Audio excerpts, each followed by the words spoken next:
Right. So I listened to Dr. Bawumia, and his speech was mainly about the state of the economy and where we have come from.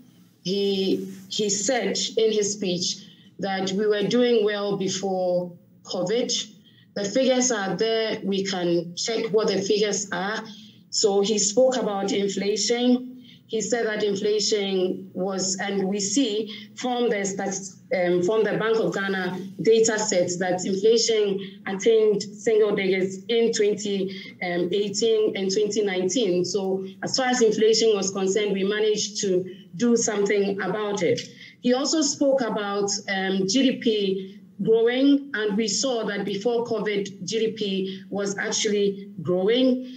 He spoke about exchange rate not really depreciating as much as we had before.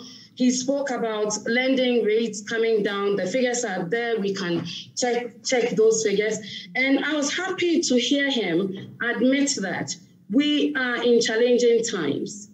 And there's no doubt that we know that we are in challenging times, because at some point, one of the things that he said is that their performance had been quite remarkable. So just for the fact that he used the word quiet, clearly tells us that it hasn't been so remarkable, but it's been somewhat remarkable. And that boils down to the fact that over the years, we have not managed to build a resilient economy. And so with shocks here and there, we see that our economy keeps turning around every now and then. And so, well, I do get him, and I do hear him when he says that the economy was doing well before COVID. There's no doubt that COVID has actually put a strain on our economy, and it's not just our economy, so many other economies. So I do hear him when he says that. But it's also important for us to understand that the issues that have brought us this far are issues that require long-term solutions. And over the years, not just with this government, we have not been able to sit and get those long solutions across to ensure that our economy is robust enough to withstand all the shocks.